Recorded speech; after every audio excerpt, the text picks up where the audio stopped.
আল্লাহ বললেন যে মুসা তুর পাহাড়ের মধ্যে চলে যাও। মুসা নবী তুর পাহাড়ের মধ্যে চলে গেলেন।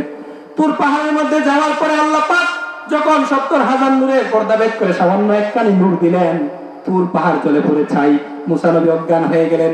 মুসা নবী যখন হুঁশে আসলেন, ডাক দিয়ে বললেন, আল্লাহ আমি কোথায়? বললেন যে মুসা তুমি তুর পাহাড়ে। বলে পাহাড় কই? বলে পাহাড় নাই, জ্বলে পুড়ে ছাই। মুসা নবী দাঁড়িয়ে গেলেন, আল্লাহ আমাকে মাফ করে দিন, আমাকে ক্ষমা করে দিন, এমন রিক্সি আবদার আমি মুসা আর কখনো করব না। মুসলমান সুবহানাল্লাহ বলার জন্য রেডি হয়ে যান। আমার নবীর কেমন শান, আমার নবীর কেমন মান। মুসা নবী আবদার করার পরেও আল্লাহ তাআলা দেখা দেয় না। কিন্তু আমার নবী বলার কোনো প্রয়োজন নাই, ভিআইপি প্রটোকল দিয়ে আরশে আজিমে নিয়ে পর্দাবিহীন আল্লাহ সাক্ষাৎ করেছে। আল্লাহর হাবিব ঘুমিয়ে রইলেন হাতিমে কাবার কিনারায়। আরেক বর্ণনায় কাবার সাথে হেলান দিয়া, আরেক বর্ণনায় উম্মে হানির করে ঘুমিয়ে রইলেন। জিবরিল আমিন চলে আসলেন। নবম হিজরি শতকের মুজাদ্দিদ, 911 হিজরিতে ইন্তেকাল।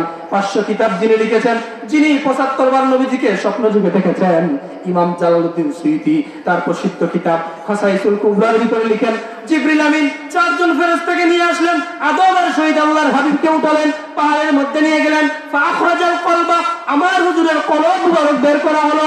কলব মুবারক বের করে 2 টুকরা করে জান্নাতি পানি দিয়ে দৌত করা হলো।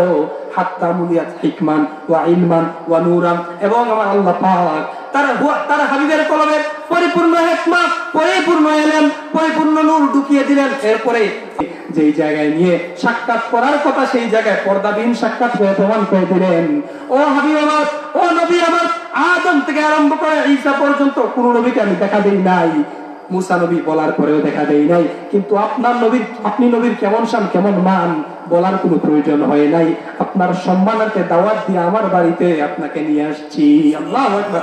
আমি যদি আজকে হুজুরকে বলি, হুজুর আপনার বাড়িতে আমাকে একটু নেন, আমাকে একটু নেন, এটা কেমন হয়? আর হুজুর যদি আমাকে দাওয়াত দিয়া ভিআইপি কোটি টাকার গাড়ি দিয়ে বাড়িতে নিয়ে যায়, এটা কেমন হয়? দুটোটার মধ্যে পার্থক্য আছে না নাই?